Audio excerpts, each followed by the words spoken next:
Make sure that CCN clip ready. We need it for the second. 4. Facts from the Clarendon correspondent coming through now. 3. All the international stories in the folder. Good to 2. Newsreaders all set. Yeah, man, everything set, everything ready. 1. From the grill to Morant Point, News Talk 93 FM has got it covered. Across the 7 seas to the 4 corners of the world, it's all captured on the 93 radar. 93.1, 93.3, 93.5, 93.7 and 93.9 on your FM dial. Real News at 5 starts now.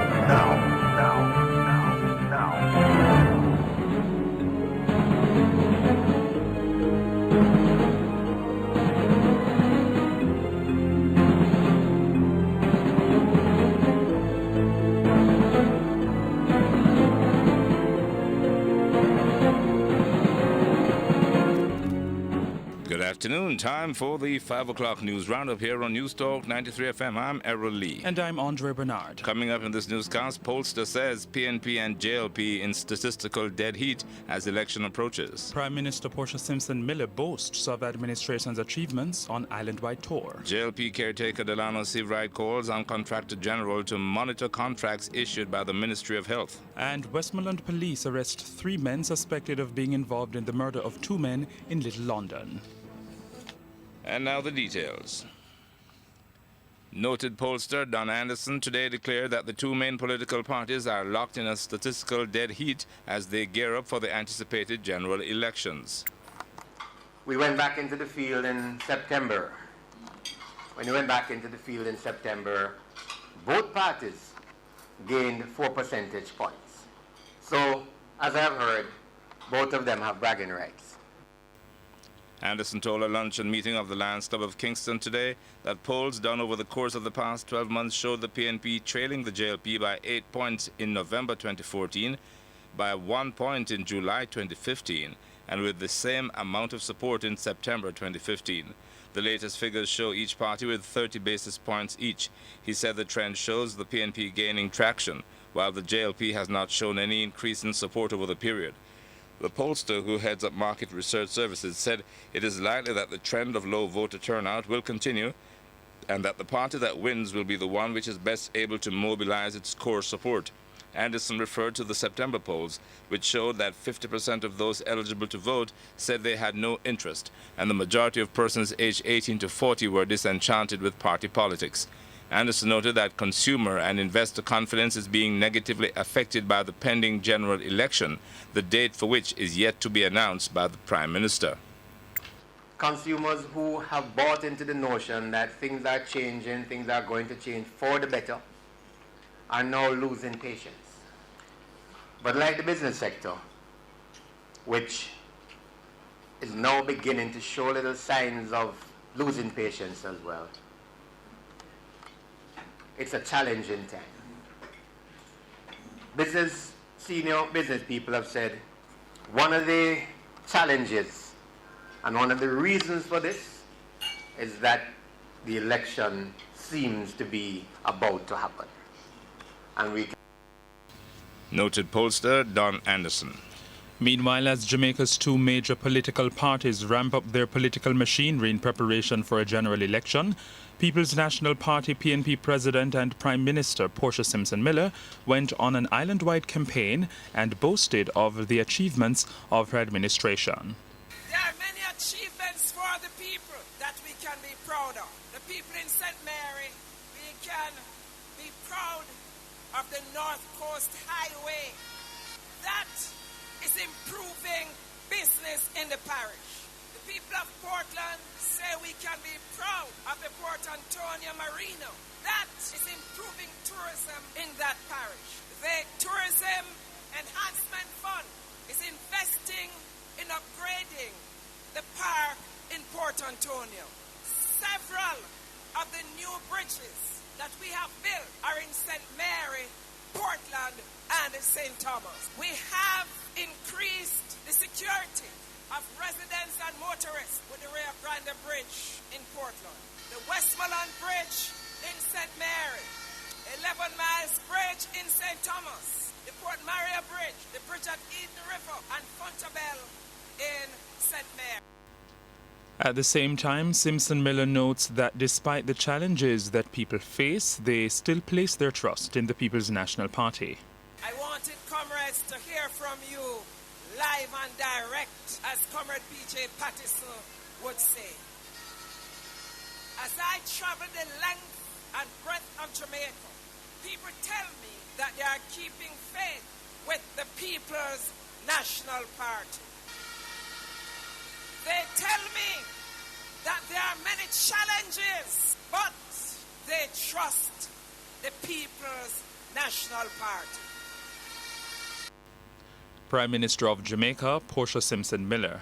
She was speaking in Portland on one leg of her island-wide campaign tour on Sunday. Meanwhile, former East Rural St. Andrew Member of Parliament Damien Crawford has sought to dispel rumors that he has switched from being a member of the People's National Party. Even though he did not say where the rumors originated or where he would switch to, Crawford reaffirmed his loyalty to the PNP. Here some people on all Facebook and Twitter spread a rumor say Crawford switch. To what? Switch to where? How we liar I go? How we bad mind I go? Hold on, man. We're not make the time done, man. Let me tell you something now. Remember say me say if you support PNP for plyboard, you're a plyboard PNP. And if you support for sing carry sing PNP. That means say me support PNP for seat, me a seat PNP, me a no seat PNP. Me a ban PNP. He says he was not upset by his defeat for the constituency by businessman Peter Blake, and no matter what, the PNP is still a better party than the JLP. If you want me to be upset because of what happened, I am sorry, I am not sorry. Because PNP is the most democratic party, and what happened in the PNP is because we are for the... So I'm going to tell you something now.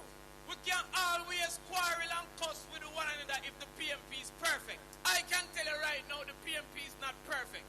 And so in the absolute we can have a conversation, but right now it's time for the relative. The PNP is not perfect, but the PNP is better than the JLP, and that is what is important at election. And East Rural St. Andrew MP Dr. Peter Phillips, speaking at the same rally, says the PNP administration has restored the economic foundation of Jamaica. He reminded the large gathering that the government has stuck with the economic program. It has been difficult, but everywhere in the world they recognize that we have restored the economic foundations of Jamaica. When you say that we pass tests, it's not just exam we attend. What it means is that we have had the discipline to stick with a program. When our debt come down, and our debt has come down, the first time our debt has come down since 2007, because it go up every year under the Jamaica Labour Party, but we have taken 20 percentage points off the debt because we don't intend to burden another generation. Finance Minister Dr. Peter Phillips on the campaign trail. The People's National Party has announced that J.P. White will replace Patrick Atkinson as the party's candidate in North Trelawney for the upcoming general elections. Deputy General Secretaries Julian Robinson and Wentworth Skeffrey made the announcement at a meeting in Martha Bray, Trelawney yesterday. This triggered chaos among some PNP supporters, who said they were not consulted and they rejected White because he is a non-performer. Constituency Secretary Colin Campbell demanded that the people do not want J.P. White because he cannot win and the party needs to send a compromise. Campbell insists that if there is no change, Prime Minister Portia Simpson Miller should think again if she intends to call general elections this year.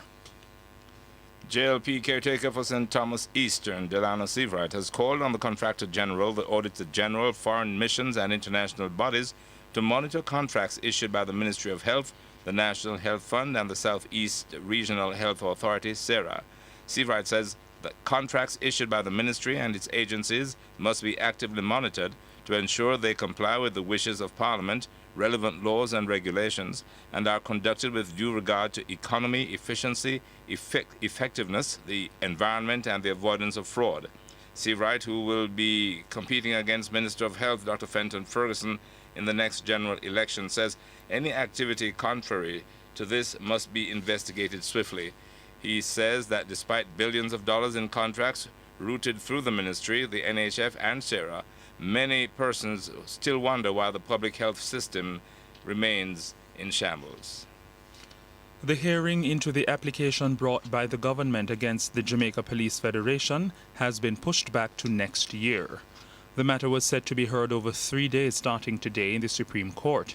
However, the hearing could not begin because the court was told both parties needed certain documents to be completed before the matter could commence. Both sides agreed that the hearing should be rescheduled.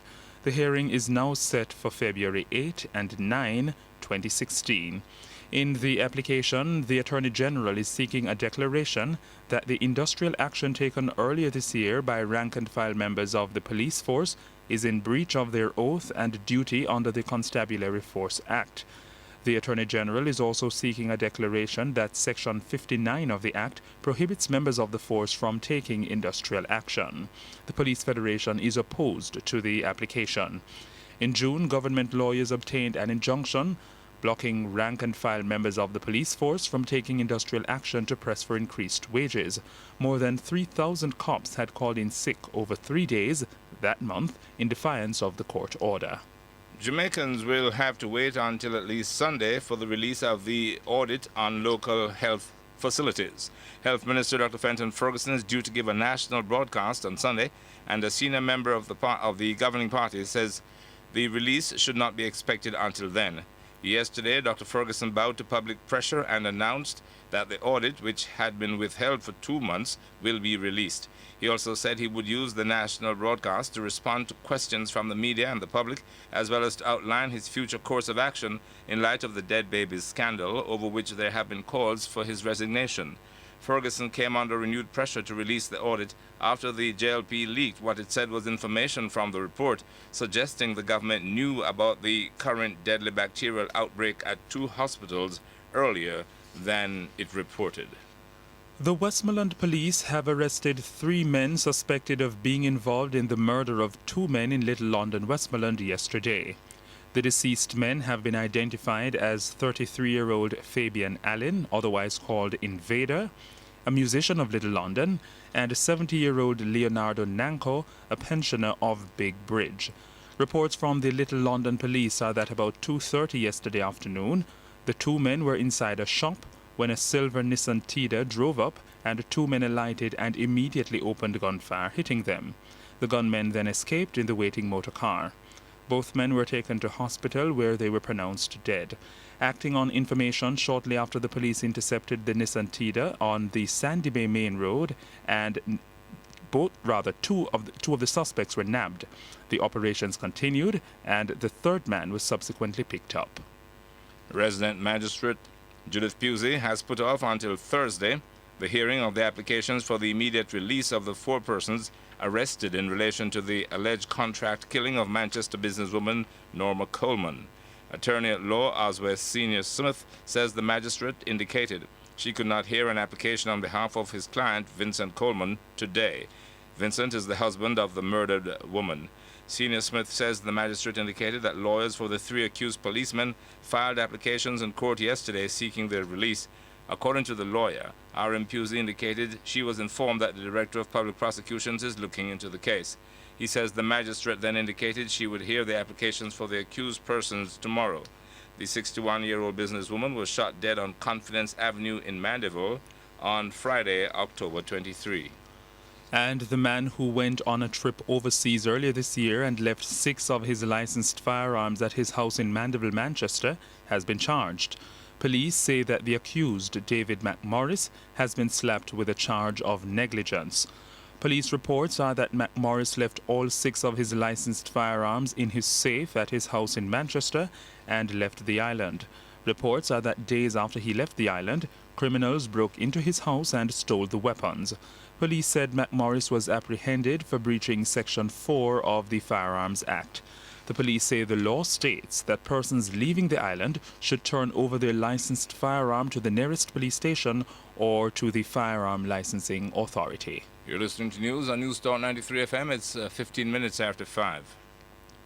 Drug kingpin Christopher Dudus Coke decided to remain silent about his criminal lifestyle during a marathon interview with police investigators a day after he was captured in May 2010. Superintendent Michael Phipps, the veteran investigator who conducted the 3-hour interview at the JDF Up Park Camp headquarters, said Coke only answered 12 of the 182 questions posed to him. Superintendent Phipps said questions Coke answered related to his name, address, and his parents' name. He told the West Kingston Commission of Inquiry this morning that the other questions were met with the same response, that based on the advice of his attorneys, he had nothing to say. Superintendent Phipps said the drug kingpin gave his address as Building 25, Tivoli Gardens, and indicated he was self-employed. However, the veteran investigator said Coke clammed up when asked how he managed to elude the security forces during the May 2010 operation in Tivoli and whether he was wearing army uniform that day. And Chairman of the West Kingston Commission of Inquiry, Sir David Simmons, this morning indicated that his tribunal has enough evidence to draw the inference that the armed thugs who confronted members of the security forces during the May 2010 operation in Tivoli Gardens were armed. The pronouncement came as attorneys for the Jamaica Constabulary Force, JCF, and the Jamaica Defence Force, JDF, asked the 3-member panel to view the 141 firearms that were recovered in the operation. In addition to the firearms, Superintendent Michael Phipps testified this morning that a total of 7,049 assorted rounds of ammunition were seized in the operation. Seeking to have the commissioners view the weapons, Attorney-at-Law Linton Gordon, who is representing the JDF, pointed to suggestions earlier in the inquiry that firearms found during the operation were taken from the JCF armory and planted. That's your local news. For international news, let's join the BBC.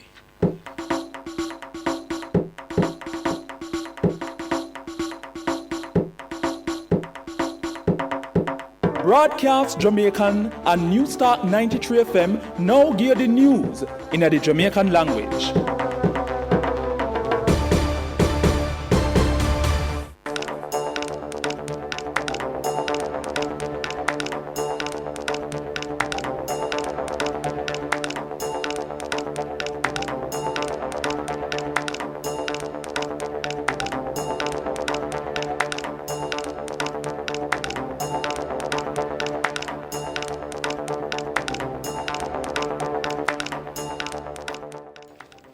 Good evening. My name is Kadeen Marshall, and these are the news in the Jamaican language. The People National Party, PNP, Sir J.P. White, are going to take over for Patrick Atkinson in a Chilani North and running at the next general election. Julian Robinson and Wentworth Skeffrey were the 2 Deputy General Secretary for the party, tell everybody in our meeting we keep in a Martha Bay Chilani Tuesday afternoon. After them said that, some PNP supporters were in a cuss and I said White now go do one good job, and Colin Campbell I said the people them no want White cause him can't go win the seat and the party must pick somebody who can win the seat. Campbell said if them not change White, then Prime Minister Portia Simpson Miller can nobody call the general election this year. Campbell said him never see the party in a so much mix up yet. One man was being go foreign this year and left 6-time gun in a house in Mandeville, Manchester, get charged for negligence. Him named David Morris, and police said them charge him cause by law him should have hand over the gun them to the nearest police station or the firearm licensing authority. Them say Mac Morris are go before the Mandeville Registered Magistrate Court today. According to the police report, Mac Morris left 6-time gun them in a one CFI yard in Manchester and left the country. Some days after I'm gone, some criminal broke into the house and thief the gun them. The police said Mac Morris go against Section 4 of the Firearm Licensing Authority. The people them live on Roehampton Estate in St. Andrew are called upon the National Water Commission NWC for coming to them community cause enough water are waste now. According to the people them, the water from the hydrant are run for one long time now and them want the water way waste. This comes some month after the National Water Commission being cut down on the time them where people being get water cause of the drought being go on. News from the rest of the Caribbean. Gunman rape one 8-month pregnant woman in a Los Eros, Trinidad. According to the report, the couple being in a Princess Town a walk on the beach when 3 men hold them up with gun. Them rob the man with money and some other things. Him being run and 2 of the gunman them being run after him. The woman said the next man drag her in a one bush and rape her. She walked go the lifeguard booth and them carry her go hospital. The police said them are looking at what go on. News from foreign. Them swearing Justin Trudeau as Canada's new Prime Minister after him win the election and stop the Conservative Party for being around the country for 10 years. Trudeau a following him father footsteps for being around the country for almost 20 years. The report said a move there might have made more public spending go on, the country might have worked better with America, and they might have taken in more people who left Syria and want to come into the country. Them swearing the new minister them today. Trudeau, being a one school teacher, was turned politician in 2008. He was the second youngest prime minister in Canada history. He was 43. My name is Kadeen Marshall, and that's the news in the Jamaican language. Broadcast Jamaican and Newstar 93 FM just gave the news in the Jamaican language.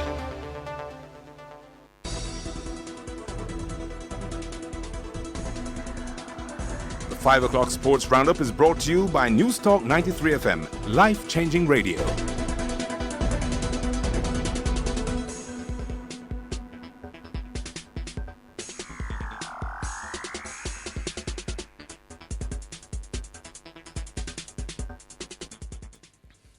Good afternoon.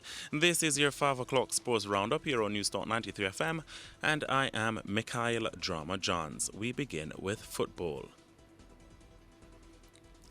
Latest scores in today's midweek fixtures for this season's Registrar Premier League RSPL saw Boys Town FC losing their lead to be trailing Humberline 2-1 with 8 minutes left in their contest then.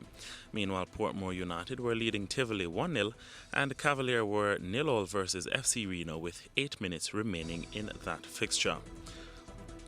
And the day's fourth contest, where debutants UAFC travel to Harbourview, will begin at 7 p.m. In today's schoolboy action, Isaflo the Costa Cup quarter-final action saw Dint Hill and Russies play to an exciting 3-all stalemate, while Manchester got back from Paul Bogle's equaliser to win 3-1. As for the contest between Stets and Veer Technical, Stets were on an onslaught and at last update had netted 6 goals while still having their clean sheet. As for the Port Antonio versus Petersfield fixture, that was postponed due to a waterlogged field. And for the Isaflo Manning Cup, Denham Town clipped Innswood 1-0 while Hydel and Camperdown played to a 2-all stalemate. Further afield, Champions League action saw Bayern Munich earn the day's biggest win, adding 2 second-half goals and letting slip a consolation on their way to a 5-1 win. Thomas Müller earned a brace, scoring in minutes 29 and 89, with the other 3 nettings coming from Robert Lewandowski opening in the 10th, David Alaba with the third 2 minutes from the break, and Ian Robben in the 55th minute. The Gunners' consolation came in the 69th, courtesy of Olivier Giroud. Meanwhile, Zenit St. Petersburg kept their perfect win record to join Real Madrid in the round of 16. They won Game 4 by 2-0 versus Lyon. Also advancing today were FC Porto, who got by Maccabi Tel Aviv 3-1, while holders Barcelona moved to the brink of qualifying. The Spanish advanced to 10 points after blanking Bet Borisov 3-0. In other games today, Chelsea got by Dynamo Kiev 2-1, Roma beat Bayer Leverkusen 3-2, Dynamo Zagreb fell 2-1 at the feet of Olympiacos, and KA Gent beat Valencia 1-0. Now moving on to cricket, the West Indies have suffered yet another loss on their tour of Sri Lanka, this time falling by 8 wickets in their second one-day international ODI. The hosts were given a Duckworth-Lewis method target of 225 runs in 38 overs, making it with 9 balls to spare. It marks the 4th tour loss for the regional side, having lost the first ODI and the 2 preceding tests. Windies were first to bat today, winning the toss and opting to do so, putting up 214 runs. They lost their final wickets with 2 balls remaining in the 38th over in what was a 38-over game. Sunday's first ODI was also a reduced game, seeing both sides having 26 overs due to rain. As for today's game, Windies opener Johnson Charles fell just 17 runs shy of a century, having made 83, while interim skipper Marlon Samuels followed with 63. He had filled in as captain after Jason Holder was issued a 1-match ban for a slow over rate in Sunday's game. The side was also without Andre Russell today, who picked up an injury in Sunday's game as well. Still on cricket, as for England and Pakistan's third test, the touring Englishman returned to the crease on day 4 after bowling Pakistan for a second innings 355 runs. England now trail by 238 runs with 8 wickets in hand. Spending 22 overs at the crease, they put up 46 runs as they lost 2 late wickets. Those were opener Moeen Ali going for 22 and his replacement Ian Bell, who went for a duck. Pakistan lead the 3-test series 1-0 after having won the second test, with the first test having been a draw. Now to look at tennis. Britain number 1 Andy Murray thrashed Croatian teenager Borna Koric in just 58 minutes to reach the third round at the Paris Masters. Seeded second, Murray won 6-1, 6-2 and will next play Belgian David Goffin, a warm-up for this month's likely meeting in the Davis Cup final. And American tennis star Serena Williams last evening chased a thief. According to the world number 1, she chased the man who snatched her phone while she was at a restaurant having dinner. Williams says she reacted without thinking, having had to leap over a chair or two. And finally, in athletics, Lamine Diack, ex-head of the IAAF, is being investigated over allegations he took payments for deferring sanctions against Russian drug cheats. French prosecutors suspect Senegalese Diack, who is now 82 years of age, of receiving money in the year 2011. The IAAF's new president, Lord Coe, was questioned by French police on Tuesday, having offered to cooperate. Athletics World Governing Body says it is fully cooperating and confirmed police had carried out searches and interviews at its Monaco headquarters. Diack ended his 16-year reign as IAAF president in August when Britton Coe, a double Olympic 1500 meters winner, was elected as his replacement. The IAAF has previously denied claims of widespread doping in the sport, and the French Financial Prosecutor's Office said Diack and his advisor Habib Cissé were arrested on Sunday and released yesterday after being interrogated and put under investigation. And that's it for the 5 o'clock sports roundup here on Newstalk 93 FM. I am Mikhail Drama Johns saying stay tuned as we bring to you the business news and weather report.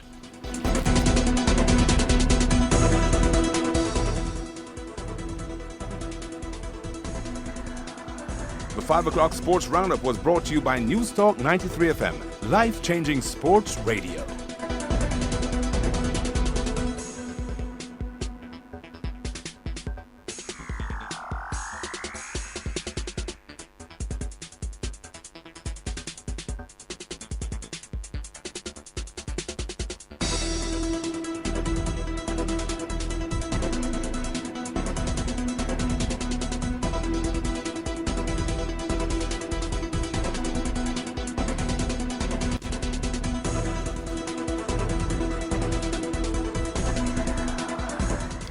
At 28 minutes after 5, let's look at the price of petroleum products as Petrojam has announced a 69-cent increase in the price of gasoline effective tomorrow. E1087 will be sold for $99.48 and E1090 for $101.13. Automotive diesel goes up by $2.06 per liter. New price $94.97, while ultra-low sulfur diesel moves to $102.75, up $2.04. Kerosene sees an increase of $1.01. New price $91.47. Propane goes up by 15 cents to $33.32, while butane goes up by $1.39 to $40.38 per liter. And on the local stock market, the index declined by 559.17 points to close at 132,130.99. The junior market index advanced by 31.56 points to close at 1,427.92. Overall market activity resulted from trading in 41 stocks, of which 19 advanced, 15 declined, and 7 traded firm. Market volume amounted to over 9 million units, valued at over $34 million. Lime was the volume leader. Stocks advancing: Access Financial Services, Berita Investments, Caribbean Cream, Caribbean Flavors and Fragrances, Caribbean Producers Jamaica, Carreras, D&G, General Accident Insurance, Grace Kennedy, Producers, Lasco Distributors, Lasco Manufacturing, Mayberry, NCB, Pulse Investments, Radio Jamaica, Scotia Investments, Seprod, and Supreme Ventures. Stocks declining: Berger Paints, Caribbean Cement, Siboney, Derrimon Trading, Dolphin Cove, Jamaica Broilers, Jamaica Stock Exchange, JMMB Group, Kingston Wharves, Lime, Medical Disposables and Supplies, Pan Jamaican Investment Trust, Proven Investments, Sagicor Real Estate X Fund, and Scotia Group Jamaica. And on the foreign exchange market, the US dollar closed at $119.86, the pound at $185.10, the Canadian at $92, and the euro at $131.30. That's business news. And now for a look at the weather. There's a tropical wave west of Jamaica. This tropical wave will continue moving farther west. However, a trough is expected to remain across the island and the central Caribbean for the next 3 days. Tonight, there could be lingering isolated showers. Tomorrow, isolated morning showers mainly across sections of northern and southeastern parishes, with widely scattered afternoon showers and isolated thunderstorms. To end the news, the main points. Pollster says PNP and JLP in statistical dead heat as election approaches. Prime Minister Portia Simpson-Miller boasts of her administration's achievements on island-wide tour. JLP caretaker Delano Sivride calls on Contractor General to monitor contracts issued by the Ministry of Health. And police arrest 3 men suspected of being involved in the murder of 2 men in Little London, Westmoreland. That's your 5 o'clock news roundup here on Newstalk 93 FM. I'm Errol Lee. And I'm Andre Bernard.